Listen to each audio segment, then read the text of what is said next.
자, 대통령실에서 이벤트를 하나 했습니다. 이게 좀 국민들 사이에서 굉장히 화제가 됐습니다. 이제 일주일간 국민 추천제라고 해가지고요. 장 차관들을 국민이 직접 추천해가지고 임명하는 제도를 시행한다면서 굉장히 자기들 입을 벌려서 얘기하면 최초이자 굉장히 실험적이다라고 얘기했었는데 알고 보니까 최초가 아니더라고요. 언제 시작했었냐? 노무현 정부 때 처음에 인터넷 추천제를 해가지고 그거를 시도한 적이 있습니다. 그 당시에도 똑같은 취지로 시도했었는데요. 결국은 반응이 좋지 않았습니다. 왜냐하면 이게 인기 투표로 흘러가 버렸기 때문에 정부하는 하나의 중앙 부처를 운영하는 것과 그 어떤 사람이 지지자들에게 인기가 있는 것은 완전히 다른 문제거든요. 그래가지고 결국은 국민 추천제가 효과를 보지 못했었습니다. 그리고 이게 박근혜 정부 때, 문재인 정부 때도 시도된 적이 있었지만 결국은 다 흐지부지 끝났습니다. 잠깐 퍼포먼스 이벤트용으로 끝나고 말았는데 이번에 또 시도를 한다고 합니다. 자, 이것 때문에 많은 국민들이 여기에 대해서 의견을 줬습니다. 뭐 심지어는 김부선 씨에 대해서 문화부 장관 얘기가 나오기도 했었고요. 또 김부선 씨가 또 난방열사 아니겠습니까? 그래서 한국난방공사 사장 뭐 이런 얘기도 나오기도 했었고요. 또 김어준 씨는 음모론의 대가 아니겠습니까? 방통위원장 얘기도 나오고 있었고 뭐 윤석열 전 대통령은 다시 검찰총장으로 추천한다. 이런 얘기도 나오기도 했었고 정말 이게 실제로 진지하게 국무위원들을 추천한 자리가 아니라 특정 진영에서 노골적으로 속된 말로 개딸들이 밀어주는 그런 장소로 또 쓰이기도 하고 또 반대 측에서는 이거를 희화화하는 그런 또 도구로 쓰이기도 있어가지고 굉장히 논란이 많은 상황입니다. 이게 보면 국민을 앞세운다고 했을 때 듣기 참 좋습니다. 어떻게 보면 대통령의 인사권에 있어서 국민이 추천한다고 보면 그거를 인사권을 꼭 돌려드리는 것 같은 착시 효과가 있는 거죠. 그거를 노리는 겁니다. 그래서 진보 정권에서 이른바 이런 국민 추천이란 것들을 많이 쓰죠. 저는 많은 사람들이 집단 지성의 힘을 빌려서 좋은 사람들을 찾아서 제안을 한다는 건 긍정적일 수 있습니다. 하지만 이게 쓰는 사람이 어떻게 쓸 수 있는 게 뻔히 보이거든요. 지금 이제 우리 대변인께서 말씀하신 것처럼 의도가 충분히 보입니다. 그게 뭐냐면 본인들이 원하는 사람들을 꼽고 싶은데 반대하는 분들이 많아요. 그렇다면 우회적으로 이분들은 추천을 받았어. 우리가 알아보니까 크게 문제가 없어. 그럼 쓰겠네. 이렇게 할 수 있거든요. 그래서 제가 어제 여기 인사혁신처 들어가가지고 보니까 1분 30초짜리 동영상이 있습니다. 그래서 댓글이 좀 달렸어요. 그래서 댓글을 보니까 가관이었습니다. 이른바 진보 정권에 있어, 진보 진영에 있어서 이름이 좀 언급되는 방구나 좀 낀다는 분들의 이름 석자가 쭉 나열이 돼 있었어요. 그래서 뭐 앞서 언급된 그런 분들이 좀 나왔었죠. 그래서 법무부 장관이 꽤 많아요. 김용민도 있고 뭐 정청래도 있고 뭐 서로 치열하더라고요. 그러니까 그게 뭐겠습니까? 결국은 본인들의 강성 지지자들이 좋아하는 사람 아니면 팬덤이 있는 사람들이 올라갈 수 있다는 거잖아요. 그러니까 이런 것들이 실질적으로 부작용이 없게끔 되기 위해서는 투명해야 되는 거예요. 어떤 사람이 추천을 받았다고 한다면 단순하게 그냥 됐다가 아니라 그 과정에 있어서의 검증 과정까지 충분히 우리가 투명하게 알 수 있는 그런 게 되게 중요하다고 보는데 근데 지금 무엇보다도 저 이게 물타기라고 봅니다. 잘 보십시오. 우리 이승엽 있지 않습니까? 네, 이승엽 우리 이승엽 타자는 좋은데 그렇죠. 그냥 이승엽 네, 변호사라는 분이 있지 않습니까? 예, 그분이 그렇죠. 어떤 사람입니까? 뭐 선거법, 그다음에 뭐 대북송금, 위증교사, 그다음에 친형 강제 입원 관련해서 줄줄이 이재명을 디펜스했던 사람 아닙니까? 네. 무라일체가 된 사람입니다. 그렇죠. 아니 변호인이라는 거는 뭐냐면 실질적으로 믿을 수 있는 사람이잖아요. 자신의 치부를 다 말할 수밖에 없는 위치 아닙니까? 그런 사람을 가장 중립적이어야 되는 사람, 중립적인 된 사람을 가야 될 헌법재판관으로 지금 밀고 있는 거잖아요. 그리고 또 오광수라는 분, 민정수석이 어떤 위치입니까? 모든 사람들의 사정기관에 대해서 컨트롤해야 되고 그 다음에 공직 감찰을 하는 그런 위치 아닙니까? 근데 그 사람이 호가 생겼어요. 차명이라는 차명 오광수. 아니 부동산도 차명했잖아요. 네, 근데 그렇죠. 보니까 대출도 차명이더라고요. 네. 그래서 차명 오광수 이 민정수석까지 포함한다면 이런 사람 있잖아요. 국민이 이런 사람을 추천한다고 생각하니까 이런 사람들을 한 거 아닙니까? 그렇죠. 그렇다면 진정한 의미에 있어서 국민 추천제가 필요하다고 한다면 우리가 말했던 이 두 사람에 대해서 이게 국민 눈높이에 맞지 않는다. 죄송합니다. 그런 상황 속에서 철회하고 난 다음에 우리의 진정성을 뭐 한다면 되는데 뭐라고 합니까? 저기 대통령실에서 뭐 해명한 거 아닙니까? 그것으로 가름하죠. 이런 식으로 그냥 뭉개버리는 거잖아. 그럼 뭡니까 지금? 국민이란 이름을 가지고 저는 이른바 포퓰리스트 그 진보 정권이 계속하는 게 있습니다. 좋은 말은 다 해. 평등, 인권, 민주, 국민 이런 얘기를 많이 하잖아요. 근데 어떻게 합니까? 결국은 본인들이 그냥 원하는 대로 하는 거예요. 제가 마지막으로 드리고 싶은 말은 국민 주권 정부라고 얘기하지 않습니까? 모두의 대통령이라고 얘기하죠. 그다음에 평범한 시민의 나라라고 하면서 어떻게 합니까? 3대, 세 개의 어떤 특검을 통해서 모두의 대통령이 상대를 악마하면서 괴멸시키려고 하고 평범한 시민의 나라라고 하면서 자기 대통령직 떨어지지 않으려고 방탄법을 연달아 발의하고 통과시키려고 하지 않습니까? 그렇죠. 이게 뭡니까? 결국 이미지 정치를 할 뿐입니다. 그래서 국민들이 똑똑해야 되고 저희도 좀 더 분발해야 된다. 이렇게. 지금 이제 방금 댓글 좀 재밌는 게 있는데요. 저도 봤습니다. 이재명 대통령 아들 이름 뭐죠? 이동호죠. 이동호 씨가 강원랜드 사장으로 추천을 되는. 근데 요거는 저는 동의합니다. 이건 괜찮네. 전문성을 살린 인사기 때문에. 예. 강원랜드 그렇죠. 사장으로. 이동호 씨가 이제 네. 상습 도박 2억 3천만 원이 어디서 났느냐 이것 때문에 아니, 국세청에 그러면 고발돼 있죠. 또 하나 할 수 있는 건 있는데 또 뭐죠? 대북 방송을 할 때 좀 욕이 필요하면 대북방송 욕할 때, 맞네, 그럴 수도 있겠다. 바쁘겠네, 이분. 그럼 이분 대통령 본인이 직접 할 수도 있겠네요. 대북방송을 직접 찰지게. 그러면 끝날 것 같은데. 그러면 이제 아직까지 끝장날 것 같고 또 하나 더 김혜경 씨도 뭐 있어요. 김혜경 씨 이제 지금 영부인이라 불러야 되는데 김혜경 씨도 우리 법카 공금 의혹 사건으로 지금 수사받고 있지 않습니까? 네. 이분도 추천할 수 있어요. 어디로요? 여신금융협회장으로.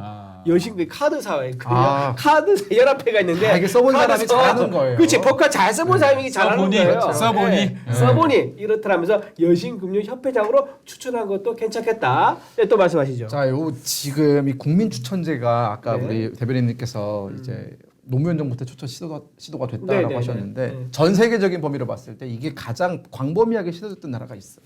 북한? 베네수엘라. 베네수엘라. 베네수엘라 차베스 정권 초창기 2기 때 아마 제 기억이 맞다면 그래요? 2기 때 이게 실행이 됐었어요. 그래가지고 당시 베네수엘라 차베스 정권이 이제 좀 지지율이 떨어지니까 이 국민 추천 차베스 정권이 정말 포퓰리즘에서는 전 세계 탑이거든요. 그러다 보니까 차베스 정권의 그 국민에 대한 어떤 정당성 혹은 정통성을 확보하기 위해서 차베스 정권의 모든 내각은 국민들의 추천에 의해서 된다라는 그런 슬로건을 내걸고 국민에 의한 국민을 위한 뭐 이런 것들을 되게 많이 할 때 이걸 시도를 했던 거예요. 근데 지금 나타나고 있는 문제들을 다 봤을 때 우리가 확인할 수 있는 문제점 중에 가장 큰 건 이겁니다. 국민이라는 이름 뒤에 숨어서 공직 인사에 대한 검증을 안 하겠다라는 거예요. 그리고 만약 검증을 했는데 문제가 생기면 국민이 추천한 건데 우리가 한 거 아닌데 라고 책임 소재에서 탈피하겠다라는 거예요. 꼬리 자르기. 그렇죠. 우리 역대 정부 초창기 때 가장 그 정부를 흔들 수 있는 대표적인 사례가 바로 이 인사검증 문제에서 나타나고 있는 여러 가지 비리 아닙니까? 모든 정부가 다 그랬어요. 뭐 보수 정권, 진보 정권 할 것 없이 초창기에 뭐 총리 뭐 인선이라든가 장차관 인선이라든가 이런 과정에서 인사검증을 정말 탈탈 터는 식으로 하다 보면은 여러 가지 문제가 발생이 되지 않습니까? 그게 정권 초창기의 지지율을 떨어뜨리는 요인이 되기도 했죠. 이재명 정부는 사실 그 부분에 대해서 이런 식으로 퉁치고 넘어가려는 거예요. 국민추천을 통해서 받아왔기 때문에 문제가 발생했을 때 이런 겁니다. 국민한테 그 책임을 물을 거냐? 감히 국민의 책임을 묻냐? 이런 식으로 지금 대응을 하려는 것이거든요. 말씀하신 게 정확합니다. 전형적인 포퓰리즘이고 국민이라는 단어 뒤에 숨어서 본인들이 하고 싶은 인사를 다 박아놓겠다라는 거예요. 여기서 말하는 국민이 뭡니까? 대통령을 열렬히 지지하고 옹호하는 사람들만이 그들한테는 국민입니다. 그러면 이번 선거에서 나타난 그 반대의 결과, 즉 과반에 가까운 사람들은 이재명 대통령을 지지하지 않고 선택하지 않았는데 그 사람들의 의견이 그럼 반영이 되느냐? 반영이 안 되는 것이죠. 이건 정말 절반짜리 인사고 인사 검증의 책임에서 벗어나기 위한 얄팍한 꼼수다. 저는 그렇게 봅니다. 그러니까 결국은 50%는 개딸들이 하고 그렇죠. 40%는 국민의힘 지지한 분들이 하고 10%는 좀 많이 줬나요? 이준석 후보 지지한 사람을 주면 되겠네요. 국민 추천이라고 한다면. 공평하게 나눠야죠. 그러겠네. 자, 근데 이게 이런 게 있는 것 같아요. 여러분, 우리 만약에 이제 몸이 아파서 병원에 수술 받는다고 생각해 봅시다. 그러면 그 수술 받는 의사는 자기 몸을 맡기는 거잖아요. 그러면 최고의 실력 있는 전문성을 갖춘 의사가 수술하기를 바라겠죠. 마찬가지입니다. 모든 다 그렇겠죠. 그리고 재판 받는다면 본인의 어떤 생명과 재산 이런 것들을 이제 책임질 수 있는 최고 실력의 변호인을 옆에 두기 원합니다. 근데 이런 것들을 어떻게 하냐면 이제 인기로 뽑아가지고 예를 들면 수술보다는 방송에 나와서 병 관련된 이제 이런 요소들을 잘 설명하고 재밌게 말하는 사람, 유머러스한 사람, 이런 사람 인기는 최고 많을 거예요. 그렇죠. 그리고 변호인도 그런 사람 있어요. 변호사 정작 공판에 가서는 변호는 잘 못하지만 방송에 나가지고 법 설명 같은 거 재밌게 잘해가지고 인기 있는 사람이 있습니다. 이런 사람한테 맡겨가지고 수술이라든가 재판을 맡겨서 할 수가 있겠습니까? 여러분 제가 방송에 나와서 굉장히 황당한 일을 겪었는데 상대 민주당 패널에 나왔는데 뭐라고 하는지 아세요? 굉장히 신선한 제도라고 하면서 오디션 있지 않습니까? 그 종편에서 오디션 해가지고 인기 끌었잖아요. 무명의 아주 이제 발견되지 않은 그런 신인이 발탁돼가지고 라이징 스타, 깜짝 스타가 되는 걸 보면서 많은 국민들이 열광하면서 이제 신선함을 느끼지 않느냐. 그런 것처럼 우리 이제 정부에서 일할 수 있는 그런 MZ들도 이런 식으로 라이징 깜짝 스타로 뽑는다면 국민들이 좋아할 것이다라고 얘기하는데 그런 요구 잘못됐죠. 그 사람들은 우리에게 즐거움을 주는 것이 아예 목표입니다. 본인의 그렇죠. 퍼포먼스를 하고 좋은 노래를 만들고 좋은 악기를 멋있게 다루고 이런 것들을 하는 즐거움을 주는 사람과 우리 생활에 직접적인 삶에 영향을 주는 사람들, 기재부 장관, 국토부 장관, 문화부 장관 이런 사람들이 검증되지 않고 인기 투표를 뽑았는데 나중에 실패하면 그 책임 누가 집니까? 그건 돌아갈 수 없는 일인 거죠. 그래서 검증되고 전문성을 갖춘 사람을 찾는 게 그래서 지금까지 그래 왔던 겁니다. 이렇게 인기 투표식으로 가다가는 이 정부가 산으로 갈지 바다로 갈지 아무도 알 수 없는 예측 불가능한 정부가 될 수 있기 때문에 이거는 굉장히 잘못된 제도다라고 저는 일단 비평하고 싶습니다. 자, 그 다음 순서 넘어가 볼게요. 좀 할 게 많습니다. 네. 자, 대통령실 요직에, 야 이게 또 나왔네요. 이재명 대통령 사건에 변호인을 맡았던 사람들이 대거 투입됐다고 합니다. 자, 어느 정도 지난번 한 예고가 됐었죠? 저는 네. 이거 예고편에 지난번에 있었다고 생각하는데 그게 뭐냐? 바로 지난 총선 때였습니다. 그렇죠. 총선 때 무려 본인 사건, 대장동 등 사건에서 7명의 변호인을 공천을 주려고 했었습니다. 그래서 그 중에서 경선에서 2명이 떨어지고 실제 5명이 공천을 받았었고 이번에 현재 금배지를 달아가지고 국회의원 하고 있죠. 네. 그리고 그 중에 박균택, 이건태 이분은 어디 가느냐? 법사위에 가 있어요.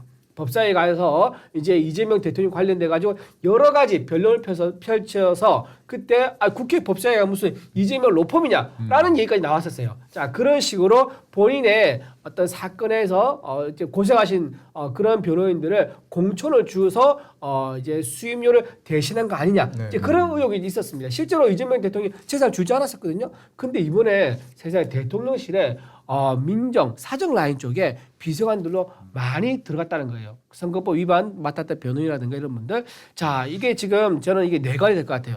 인사 실패, 이재명 정부의 첫 인사 실패가 이렇게 측근 변호인들을 변호인들에게 자리를 나눠준 것에 대해서 시작할 수 있다라고 보는데 어떻게 보시는지 좀 말씀 좀 부탁드립니다. 우선적으로 이제 우상호 정무수석이 있고 강훈식 대통령 비서실장이 있는데 그나마 좀 중립적이고 덜 친명계다 그런 뭐 얘기가 있습니다. 근데 이분들이 사실상 큰 역할은 못해요. 과제사장이죠. 맞습니다. 뭐냐면 모든 것들은 첫 단추 효과라는 게 있습니다. 처음에 누구랑 같이 시작했느냐가 중요한데 이번에 이제 민정수석계 비서관으로 들어간 사람들을 보면 성남 경기 라인 그때부터 뭡니까?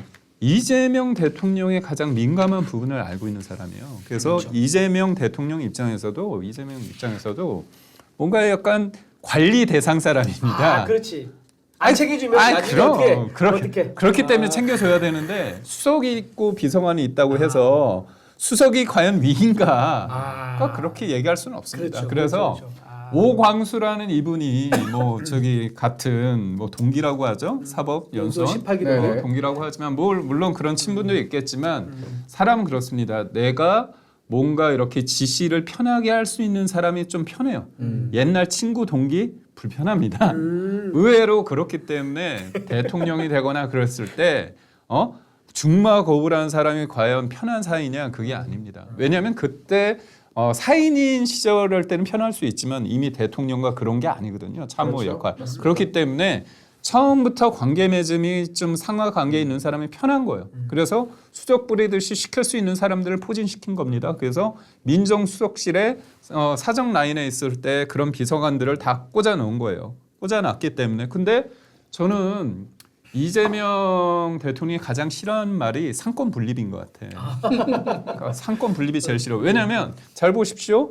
의회에도 자기 변호인단 5명이 다 들어와 있잖아요. 저기 보면 그 이건태부터 해서 박균택 뭐 여러 사람 5명이 있고 양분한, 김기표, 그렇죠. 그다음에 김동아 이렇게 5명. 훌륭합니다. 이 5명이 있고 또 한 사람은 지금 헌재 쪽으로 막 보내려고 하잖아요. 이승엽 보내고 있잖아요. 네. 그러면 사법부를 또 이렇게 하고 있고 또 이쪽에는 있는데 행정과 네. 대통령실에도 자기 사람을 심고 싶는 거잖아요. 자기 변호인들을. 그래서 모든 대한민국을 거대한 일종의 자기의 로펌으로 만들고 왜냐 태생적으로 사법 리스크가 있다 보니까 이거는 어디나 다 내 변호인이 있는 게 편한 거야 마음이 심리적으로. 그래서 이해는 가지만 용서하기는 좀 힘든 상황을 만들었다는 측면에서 그렇고 뭐 무엇보다도 보면 저도 대통령실에 있었지만 총무비서관이 중요합니다. 그렇죠. 총무비서관이 살림을 다 책임지는 살림도 자리죠. 책임지고 2급 이하의 행정관들의 인사를 사실상 다 하는 건 아니지만 영향을 행사할 수 네. 있다는 거죠.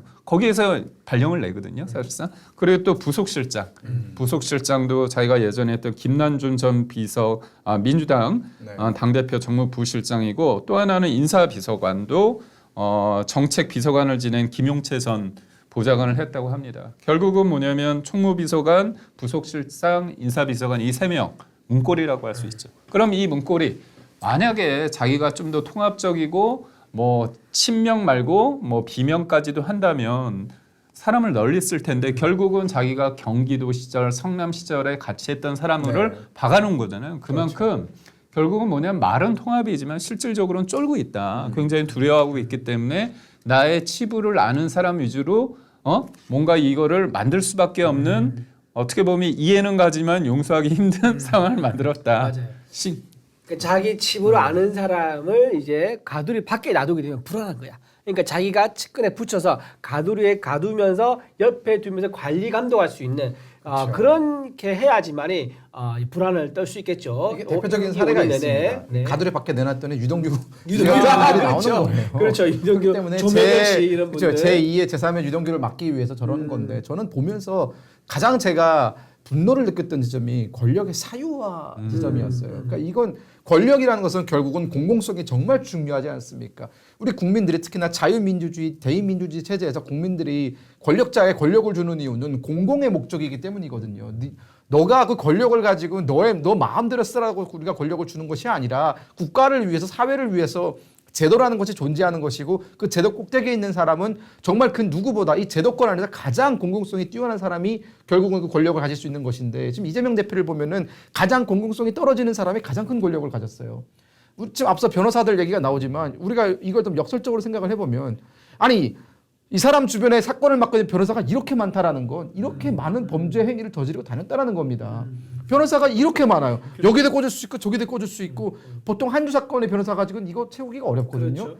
그만큼 어떻게 보면 이 범죄에 대해서 가담한 경력이 있고 그리고 지금 재판을 받고 있는 이 수많은 상황 속에서 본인의 법적인 어떤 사법 리스크를 줄이기 위해서 변호사들을 아무런 공공성, 아무런 전문성도 가지고 있지 않은 사람들을 요직에 배치를 했다라는 것은 결국은 이재명 대표는 국민의 대통령 입으로는 그렇게 얘기하지만 이재명의 대통령이다. 이재명을 위한 오직 이재명만을 위한 그런 권력을 가지고 있는 것이다라는 생각이 들었고요. 동시에 이런 포인트가 들었어요. 제가 성함을 밝힐 수 없지만 이제 모 민주당 인사랑 이제 밥을 먹는 일이 있었는데 들어보니까 찐명과 친명 간에 이제 전쟁이 시작되었거든요. 암투가 벌어진다. 그렇죠. 맞아요. 이게 지금 이재명 대표가 데려간 사람들이 대부분 다 성남 시절 사람들이에요. 그래서 그 사람들은 어떻게 보면 민주당 내에서 정통성이 조금은 떨어지는 사람들입니다.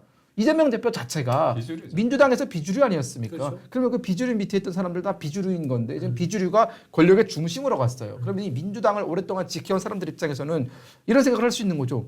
야, 니네가 한 게 뭔데? 이제 지금까지 민주당으로 산 게 뭔데 지금 그 자리까지 가는 거냐? 결국은 권력이 나눠줄 수 있는 자리는 유한합니다. 근데 그 자리를 원하는 사람들이 이렇게 많잖아요. 지금 민주당이 비대하지 않습니까? 암투가 반드시 벌어질 수밖에 없습니다. 자, 이렇게 지금 이제 민주당의 이재명의 변호인들이 대거 진출했는데 이거 한번 정리를 하고 넘어갈게요. 자, 선거법 위반 관련해서 이태영 변호사라고 있습니다. 이분이 어디에 갔느냐? 퀴즈인가요? 퀴즈 한번 해볼까요? 자, 선거법 위반에 이제 변호인 맡았던 이태영 변호사 민정비서관으로 갔다고 합니다. 그리고 똑같은 사건이죠. 그래서 거기에 이제 변호인 맡았던 전치영 변호사는요 공직기강 비서실로 갔고요, 비서관으로 갔고요. 또 대북송금 불법 대북송금 사건을 맡았던 이장형 변호사는 법무비서관실로 갔다고 합니다. 본인이 법무비서관이네요. 그리고 대장동 사건을 맡았던 조상호 변호사. 이 조상호 변호사 제가 말씀을 할 게 있는데 드릴 게 있는데 이분은 사법제도 비서관 실로 갔다고 하는데 지금 정확하게 이 사람이 행정관으로 지금 출근하고 있다는 얘기가 있어요. 그래서 이 사람이 사법제도 비서관이 될지 안 될지 알 수 없지만 어쨌든 사법제도 비서관 실에 들어가 있는 상황이라고 합니다. 자, 이 사건 보면 저는 이 사건이라고 봐야 되는데 이거를 보면 조상호 비서관 있지 않습니까? 네네. 이 사람의 과거 발언에 주목할 필요가 있습니다. 이 발언이 무슨 이제 발언을 하셨냐면 과거에 천안함 사건 알죠? 그렇죠. 천안함 사건에 대해서 방송 패널로 나와가지고 천안함 함장에 대해서 부하 직원들을 수장시켰다라고 말한 그 논란의 당사자 바로 이 조상호 변호사입니다. 그분이 이렇게 얘기를 했었는데 그때 방송에 보면요 갑자기 방송이 난리가 납니다. 사회자가 제지하고 상대 패널도 제지하면서 그건 위험한 발언이다라고 했음에도 불구하고 본인은 그 무슨 소리냐 경계근무를 잘 못 써가지고 부하 직원들이 목숨을 잃었으니까 천안함 함장이 수사시키기 맞지라고 한 거예요. 자 거기서 이제 천안함 함장이 나중에 굉장히 여기에 대해서 항의도 하고요 고발도 했습니다. 그래서 한동안 방송 패널에 안 나와서 조용히 있던 사람이에요. 근데 이 사람이 지금 이렇게 다시 컴백을 했다는 것은 역시 이재명 대표가 가지고 있는 생각. 천안함 사건은 계속 뭐라고 얘기하는지 아세요? 이거는 북한의 소행이 아닐 수 있다라는 입장을 계속 가지고 있는 거예요. 그러면서 뭐랍니까? 미국의 어떤 미국에 의한 사고일 수 있다.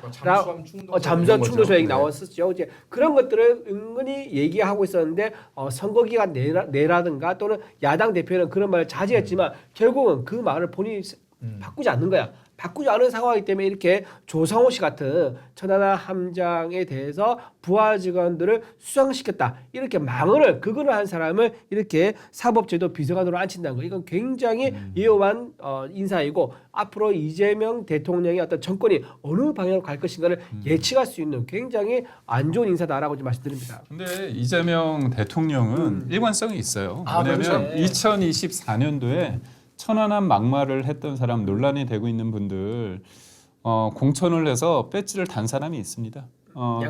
아니 구체적으로 얘기를 한다면 천안함이 폭침이라고 쓰는 모든 언론은 다 가짜다. 박선원인가? 아닙니다. 박선원 씨가 아니라 박선원 의원이라 노종면 YTN YTN 노종면 노종면 그분께서 야, 맞아. 가짜라 맞아. 이렇게 얘기를 했고요. 또 하나는 그 경기 화성병의 권칠승 후보. 권칠승 후보는 뭐라고 해야 했냐면 그 천안함 함장 향해서 무슨 낯짝으로 얘기하느냐 부하 다 죽이고 어이가 없다 이런 얘기를 했어요. 그렇죠. 그래서 그 얘기를 수석 대변인 시절에 맞습니다. 하다가 그렇죠. 크게 혼났죠. 그래서 유족들이 이런 사람은 공천을 주면 안 된다고 얘기했지만 뭐 이재명 당시 대표께서는 간단하게 무시하시고 들여밟고 가셨죠. 그렇기 때문에 그런 일관성 있는 흐름을 보이면서 뭐 이분도 뭐 인사제도, 사법제도 비서관 그쪽으로 하는 거죠. 근데 저는 참 이분들을 보면서 잘 보십시오. 민정수석실이 어떤 겁니까? 친인척 관리도 하거든요. 근데 이분들이 예전에 변호인 때 뭐 했냐? 민정비서관 유력한 이태영 변호사는 해경군 김씨 사건 변호를 맡았어요. 그래요? 해경군 김씨 사건? 야. 그러니까 누구의 치부에 대해서 무슨 얘기를 합니까? 오로지 이재명 대통령의 어떤 대표 시절 아니면 뭐 경기도지사 시절, 성남 시절부터 그런 여러 가지를 법적인 문제가 있을 때 그것을 쉴드치고 어떻게 변호했던 분들이잖아요. 그러니까 객관적. 그러니까 항상 이재명 대통령은 얘기합니다. 뭐 충직한 공복 얘기를 하잖아요. 누구한테 충직할까요, 이분들이? 이재명이죠. 그렇습니다. 그렇기 때문에 그러니까 저는 아쉬운 게 그거예요. 선거 질 수 있습니다. 근데 우리 아이들한테 더 이상 이런 얘기를 못 하는 거잖아. 야, 너 죄 짓지 말고 착하게 살면 복 받는다? 이 얘기를 못 한다는 거야. 그리고 모든 사람은 법 앞에 평등하다. 어떤 사람도 법에 군림할 수 없다. 이 얘기를 아이들한테 못 한다는 게 아닙니까? 제가 지난주에 실제로 미용실에 갔는데 미용실 원장님이 저보고 하는 말이 이거예요. 나도 이제 죄 짓고 살래 그냥. 왜 내가 혼자 이렇게 죄 안 짓고 범죄 안 지르고 사는. 정과 한 4범, 5범은 되고 그러니까. 대법원장을 탄핵시키고 특검한다고 해야지만 대통령 될 수 있는. 그렇죠. 지금 이재명 정부 인사 내각에 거론되는 사람들 다 전과자예요. 맞아요. 전과 없는 사람이 이거 없어요. 누가 뭐 전과 싹 다 더해보면 그것도 재밌을 것 같아요. 전과 개수가 뭐 100개가 넘을 수 있을 것 같은데 우리 그러면. 국무총리 후보자께서는 심지어 정치자금법 위반으로 감옥도 다녀오신 분이세요. 두 번이죠. 그렇죠.